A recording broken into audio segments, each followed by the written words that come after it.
9 things that I would do differently if I could go back to college.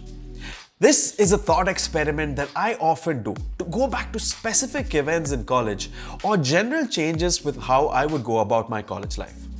This video is especially useful for you if you're currently in college or are planning to go for your college for the first time or your masters. In fact, this video is also useful for you as general advice that you can give to younger ones or future batches. So let's get started.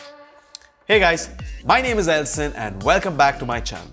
I had some of the best time of my life in college. But I was thinking, if I could go back to those days, would I do things differently? And the answer is yes. In this video, I'm going to be sharing those things that I would do differently if I could go back to college. And I'll also be sharing things that I did that my colleagues feel they should have done the way I did. So let's get started. If you find these insights useful, show us some love by clicking on that subscribe button, sharing it with your friends, and popping that like button. Let's go. The first 3 pointers that I'm going to share are things that you would do to prepare for college or just before entering college. Point number 1, choose a college where the fees is minimal. Whether you get a degree from ABC University or XYZ University doesn't really matter that much, to be honest. So it doesn't make sense to pay a hefty fees or that premium just for that branding. Most people in the real world simply mention the university name in their CVs. Others go for things like distance education or integrated courses, and these two carry the same branding. So my point is, you don't need to be paying that extra premium for a branding that doesn't really matter. Point number 2. Do some research about what is being taught at that college and who is teaching it. Just because you know the name of the degree doesn't mean that you know the exact curricula that is being taught. So it's important for you to research about what is being taught, and also it's extremely important to know who is teaching it. In fact, if you had to choose between 2 colleges, go for the one where you have a better mentor, because it's not about what is taught but who is teaching it. Also, one big mistake that I think a lot of people do in college is putting their teachers on a pedestal. Know that your teachers need to be respected, but they're also like your peers and colleagues. In fact, some of the best experiences that I got during my college days was from some of these professors who just finished their post-graduation and took up a job. These people were essentially just a few years older to me, but they were also my professors. I learned so much from them, both in terms of curricula and academics and also extracurriculars. So don't put your professors on a pedestal. Look at them as your peers or colleagues from the same industry. Point number 3, jobs, interviews, and side projects. College is supposed to give you skills that you can utilize in the job market and monetize. But if you don't know what the jobs are and what they require, how will you be able to focus on the right skill? Your final semester is too late for you to start doing research on what internships you need. And please don't do internships for the sake of CV, because that is not what they are meant for. Internships, jobs, side projects are supposed to give you more insight on what these skills that you're packing from college are to be utilized for in the real world. Let me give you this example. So my mom was also a dentist, so she knew exactly how important it was for you to have good laboratory skills even as a dentist. This is not something that professors insist too much during your college days, because laboratory work is generally done by laboratory technicians. But my mom realized that I would be able to understand my subject a lot better if I got a sneak peek into what is being done. So I spent this entire vacation doing this internship at a nearby dental lab. Here, I was able to see exactly what those 2D images in textbook look like in 3D in real life. This completely changed my understanding of the different subjects. So I highly recommend that you do these internships and side projects much before your final semester. Point number 4, be intentional about what you're studying at college. You see, there are a lot of subjects that you have to cover in your curriculum. But it's not necessarily important for you to focus on all of them in the same way.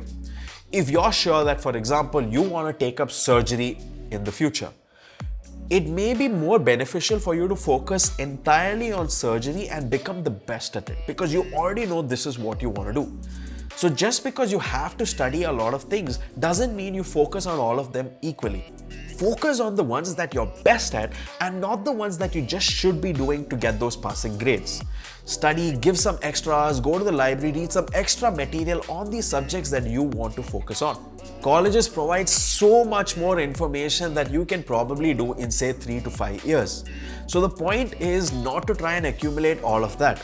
In fact, you very well know that the library has so many books that you're never going to be able to read. And that's the same reason it ties back to my earlier point.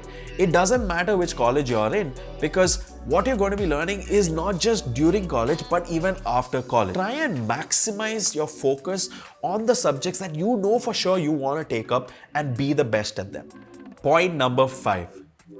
Don't take rules too seriously.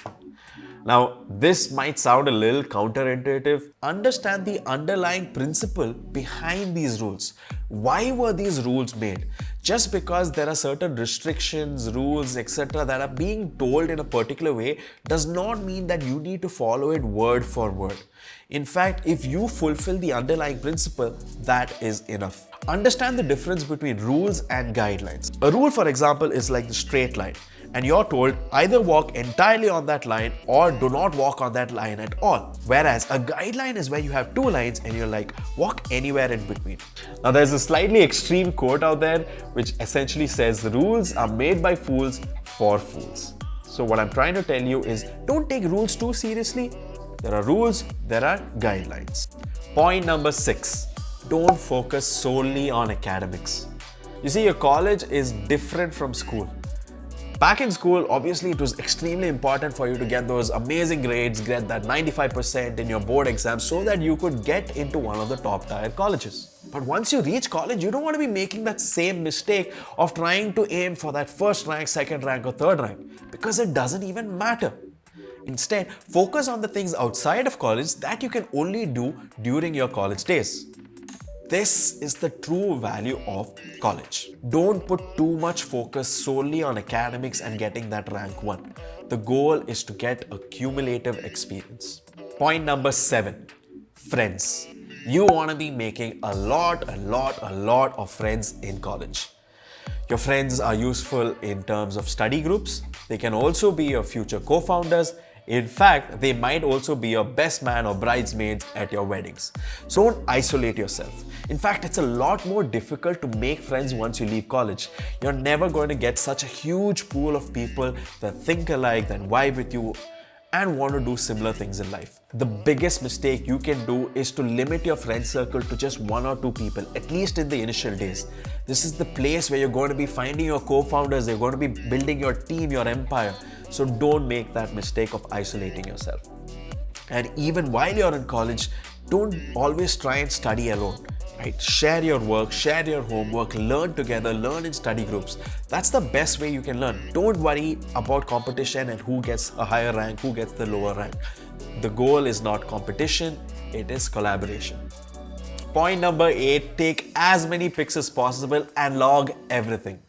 College days are going to bring back a lot of memories and nostalgia once you're done with it.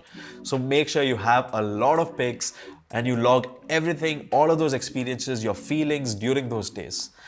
Quick side note, they also make for excellent B-roll if you're making a YouTube video. So take pics and log everything. And the final point is, don't limit your college just with the resources that are available there.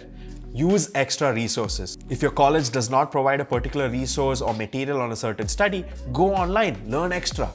In fact, if it permits, I would even recommend you do another course as well that's completely different from what you're doing. One of the best things that I did while I was in my internship was also take up this additional diploma in computer science and design. This also helped me understand what I wanted to do after college. Just because you have entered college to focus on one course or one form of study doesn't mean that you need to stop exploring other options as well. With that, we're at the end of this video, and if you enjoyed this video, don't forget to like, share and subscribe. And if you're someone who's completed your college as well and you have some recommendations that I haven't covered, leave them in the comments below.